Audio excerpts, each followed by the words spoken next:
नमस्कार. मधुरम चॅनलमध्ये तुमच्या सगळ्यांचं पुन्हा एकदा स्वागत. गीता महात्म्य बघतोय आपण. काल आपला अध्याय झाला 14वा. आज अध्याय 15 पुरुषोत्तम योग. आत्तापर्यंतच्या अध्यायामध्ये प्रकृती, पुरुष, क्षेत्र, क्षेत्रज्ञ, अक्षर या सगळ्यांना पार करून जाणारं तिसरं तत्त्व सांगितलं, ते म्हणजे पुरुषोत्तम, जे सर्वांना व्यापून आहे. असाच थोडासा याचा या अध्यायाचा एक थोडंसं महत्त्व आहे असं म्हणता येईल, म्हणून त्याचं नाव आहे पुरुषोत्तम योग. पुरुषोत्तम. अहम वैश्वानरो भूत्वा प्राणिनां देहमाश्रिता प्राणापान समायुक्त पचाम्य चतुर्विधम. सर्व प्राण्यांच्या देहात स्थित मी वैश्वानर अग्निरूप होऊन प्राणापान यांनी युक्त चारी प्रकारचे अन्न मी पचवतो, असं इथं श्रीकृष्ण म्हणतोय. मग 4 प्रकारचं अन्नमध्ये भक्ष्य, भोज्य, लेह्य आणि चोष्य. भक्ष्य म्हणजे चावून खाल्लं जाणारं, जे पोळी भाकरी आपण खातो रोजच्या आहारामध्ये. भोज्य म्हणजे जे पातळ पदार्थ आहेत, पिण्यासारखं दूध आहे, पाणी आहे. लेह्य म्हणजे चटणी, कोशिंबीर यासारखे चाटून खाण्यासारखे पदार्थ आपण म्हणूया. आणि चोष्य म्हणजे चोखून खाण्यासारखे पदार्थ. अशा प्रकारचं 4 प्रकारचं अन्न मी पचवतो, अग्निरूप होऊन प्राणापान यांनी युक्त असं हे अन्न मी पचवतो, असं भगवान श्रीकृष्ण म्हणतात. म्हणजे प्राण्यांच्या बुद्धी रूप त्यांच्यात व्यक्त होतो असंही भगवंत म्हणतात. पवित्र बुद्धी, निर्मळ मन जिथं असेल तिथं मी आनंदमय होऊन जातो, असंही श्रीकृष्ण म्हणतात. जो माझं मूळ स्वरूप ओळखतो तो सुखी, आणि जो ओळखत नाही तो दुःखी होऊन जातो, असं इथं श्रीकृष्ण सांगण्याचा प्रयत्न करतात असं वाटलं. मग पुन्हा प्रश्न पडेल की मूळ स्वरूप कोणते? तर एरवी सर्वांच्या हृदयदेशी मी अमुक आहे, जे बुद्धी स्फुरे अहर्निशी तेथे मी आहे, असं श्रीकृष्ण म्हणतात. म्हणजे संसाररूपी वृक्षाचं वर्णन याच्यामध्ये केलेलं आढळतं. जयांचे मूळ जयांचे मूळ वर ब्रह्मठाई शाखा खाली या अश्वत्थ्याच्या अविनाश वेद त्यांची पाने संसार वृक्ष तया म्हणती. संसार वृक्षाच्या शाखा खालीवर पसरुनी त्रिगुणांनी वृद्धी होऊन भरती विषयरूपाने वासनारूपी कर्मानुसार मुळ्या टाकती बांधुनी याची मुळे खाली मनुष्यलोकी व्यापती. असं हे संसार वृक्षाचं वर्णन याच्यामध्ये आढळलं का असं दिसतं आपल्याला. म्हणजे पुरुषोत्तम हाच जो नित्य अजन्मा अविनाशी आहे, आणि संसाराची प्रक्रिया अविनाशी आहे. परमात्मा संसार या दोन्हीचा मिलन आपल्यात आहे असं श्रीकृष्ण म्हणतो. आणि ज्याची स्थिती नाश पावत नाही, जिची प्रक्रिया कधी नाश पावत नाही, या 2 गोष्टी एकत्र येतात. देह, संसार, अक्षर, जगत, प्रकृती, अविनाशी आत्मा, अक्षर पुरुष या सगळ्यांचं अतिक्रमण करणारा तो मी परमात्मा आहे, असं श्रीकृष्ण म्हणतात. जसं आपण म्हणतो की दोघात तिसरा आवाज त्याशिवाय मजा नाही ना, तसंच हे ओघाने थालस की दोघांना जोडणारा वा तोडणारा हा वास असं म्हणतो आपण.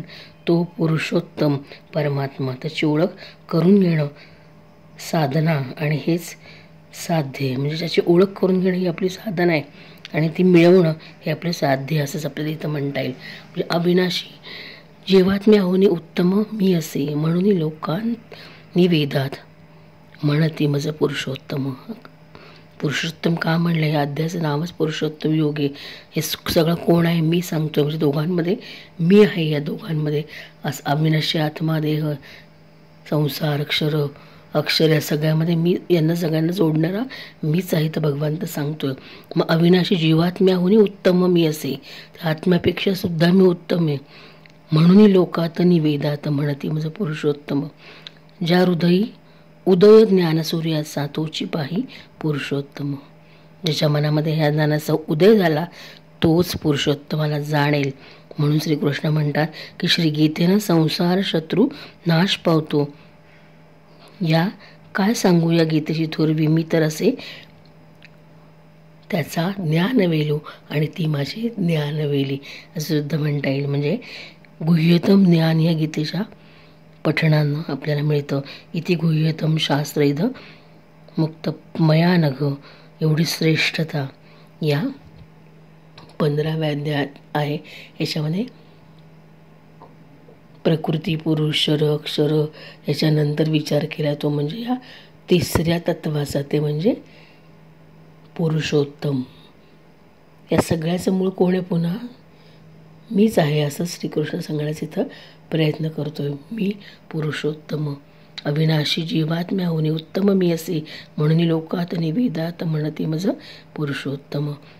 ज्या हृदय उदय ज्ञान सूर्याचा, तोची पाही पुरुषोत्तम. आणि ज्याला ज्ञान, ह्याचे पहिल्या अध्याय आपण बोलत आलो, ज्ञानी व्यक्त झाल्या प्रिय, हे ज्ञान ज्याला प्राप्त होईल तोच मला जाणेल असं इथं भगवंत सांगतात. आणि त्यांनी या गीतेला ज्ञानवेलीची उपमा दिलेली आहे. ते सांगतात की गीतेची थोरवी ती तर असे माझी ज्ञानवेली, म्हणजे ते गीतेला ज्ञानवेली असं म्हणतात. आणि असं गुह्यतम ज्ञान श्री अर्जुनाला नकळत आपल्याला देण्याचा प्रयत्न करतात. आणि एवढी श्रेष्ठता या 15व्या अध्यायामध्ये किंवा गीतेमध्ये, संपूर्ण गीतेमध्ये आहे असंही आपल्याला म्हणता येईल. आणि आपला मूळ विषय तो म्हणजे गीतेचं महात्म्य. 15व्या अध्यायाचं पठण, मनन, चिंतन, कथन का करायचं, याचं महात्म्य आपण बघतो. अध्याय 15वा गीतेचं महात्म्य आपण बोलूया अध्यायाचं. श्री महादेव म्हणाले, पार्वती आता 15व्या अध्यायाचं महात्म्य ऐक. गौड देशात कृपाण नरसिंह नावाचा एक राजा होता. त्याच्या तलवारीच्या प्रभावाने युद्धात देवही पराजित होत. त्यांचा बुद्धिमान सेनापती शस्त्र, शास्त्र, कला यात पारंगत होता. त्याचं नाव होतं सरभमेरुंड. त्याच्या बाहूमध्ये प्रचंड सामर्थ्य होतं. एकदा त्या दुष्टाने राजकुमारासह राजाला मारून स्वतः ते राज्य बळकावण्याचा विचार केला, परंतु त्यानंतर काही दिवसातच अतिसाराने तो सेनापती मरण पावला. पुढे पूर्वकर्माप्रमाणे त्याला घोड्याचा जन्म झाला. त्याचे पोट शरीराच्या पातळीत सपाट होते.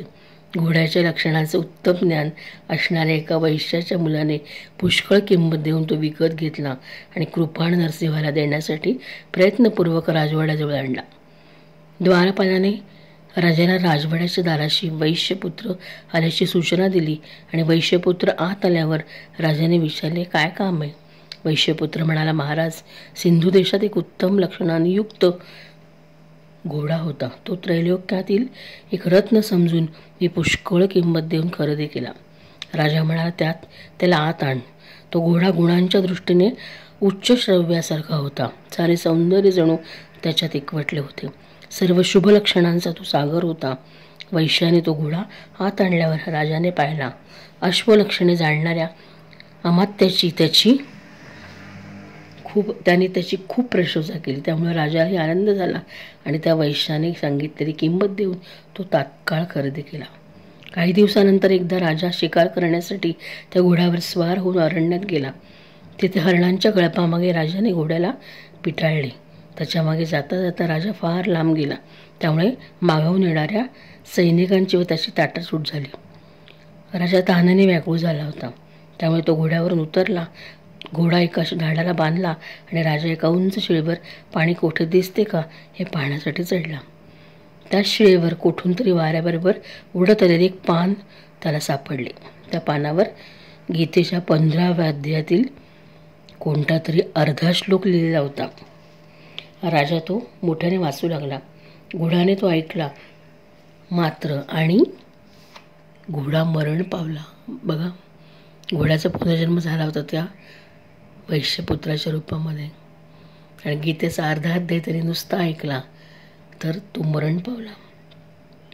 तात्काळ तो घोड्याचं शरीर सोडून दिव्य शरीर धारण करून दिव्य विमानात बसला आणि स्वर्गलोकात गेला. म्हणजे घोड्याच्या जन्मातून सुद्धा त्याला मुक्ती मिळाली केवळ गीतेच्या 15व्या अध्यायाच्या स्मरणाने.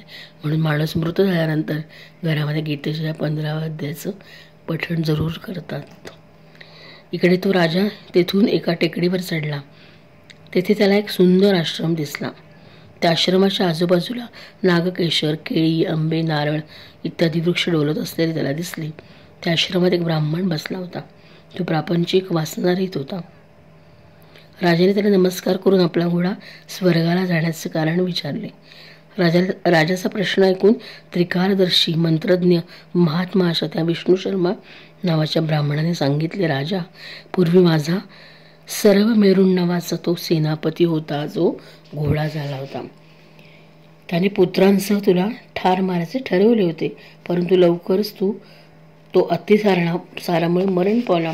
परंतु तुला मारण्याचा विचार करण्याचे जे पाप त्यानं केलं होतं त्यामुळे तो घोडा झाला होता.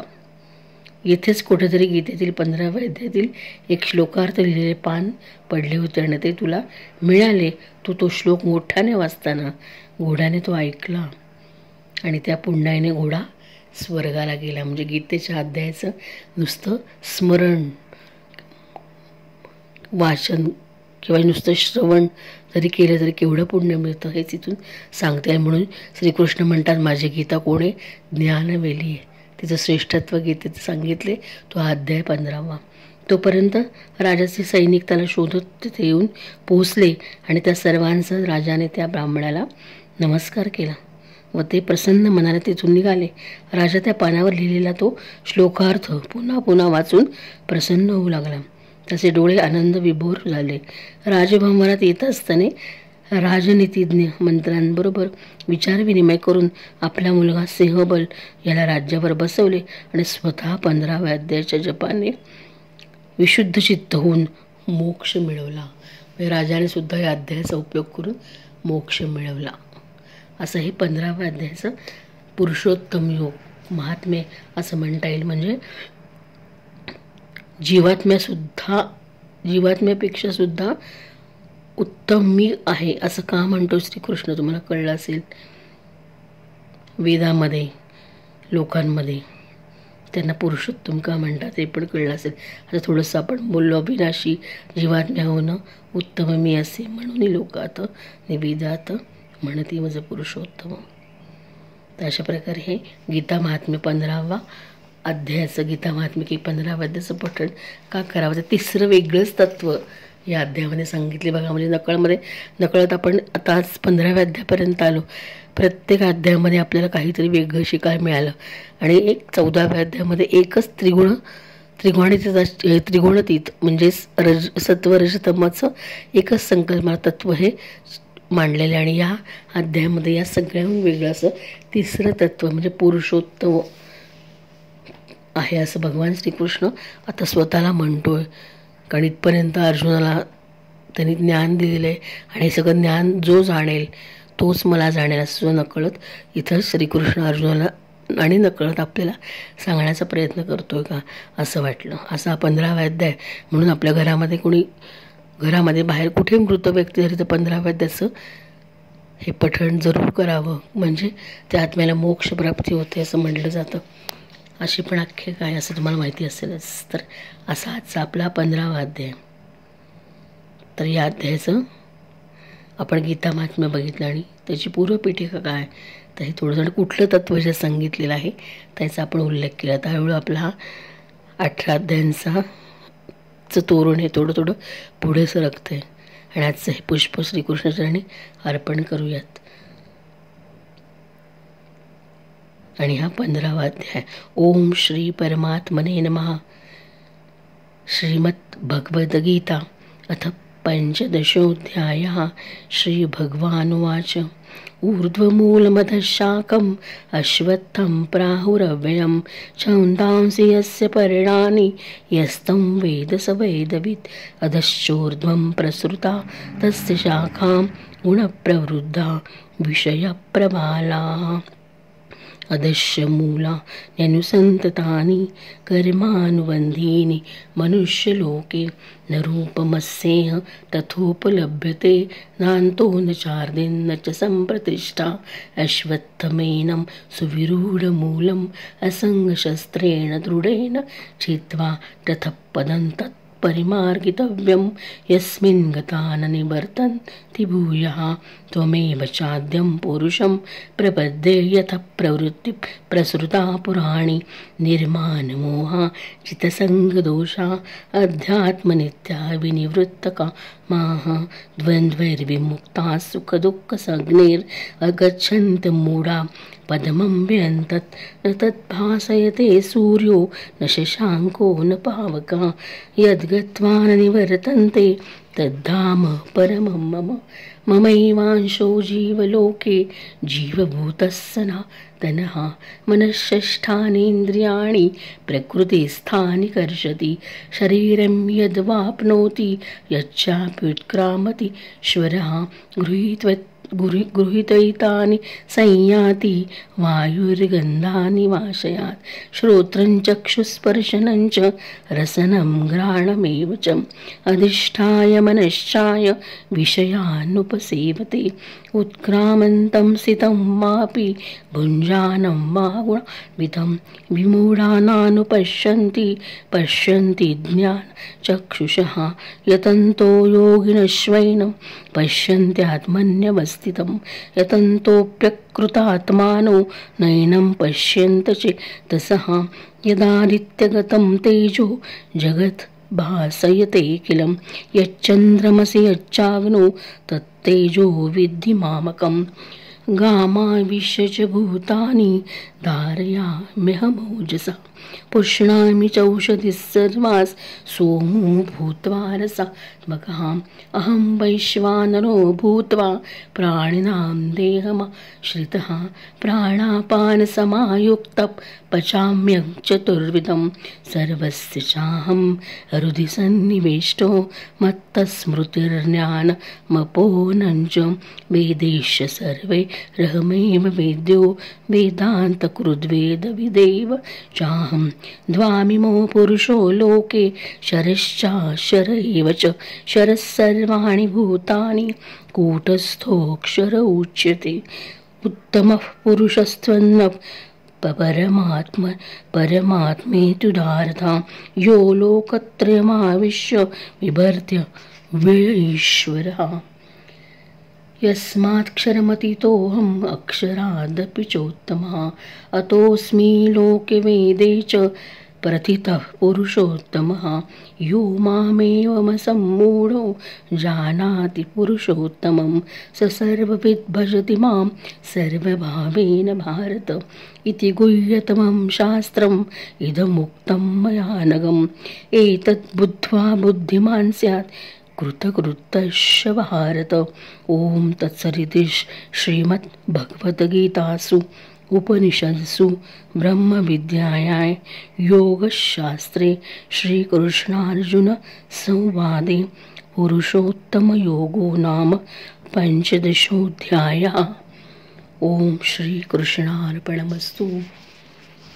हरि ओम स्वामी ओम। बघा असा गीतेचा 15वा अध्याय शेवटच्या श्लोकामध्येच इथे गुह्यत्वम शास्त्रमिदमुक्तमयानगम गीतेचं श्रेष्ठत्व या अध्यायामध्ये दडलं की काय असं वाटतं। म्हणून श्रीकृष्णही आपल्या या गीतेला स्वतःचे ज्ञानवेलीची उपमा दिली आणि अशा ज्ञानवेलीमधनं मिळणारं ज्ञान किंवा ज्ञानसूर्य ज्याला दिसतो चमकतो तोच मला प्राप्त होतो आणि तोच माझे पुरुषोत्तम रूप जाणतो की काय असं श्रीकृष्ण या अध्यायाद्वारे सांगण्याचा प्रयत्न करायचा आहे, सांगतोय असे म्हणता येईल। आज मी थोडंसं इथे या 15व्या अध्यायाचं गीता महात्म्य थोडी पूर्वपीठिका आणि नकळत एक म्हणण्याचा प्रयत्न केला आहे। तुम्हाला आवडला असेलच।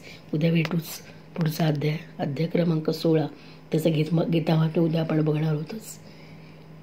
जय श्रीकृष्ण। धन्यवाद।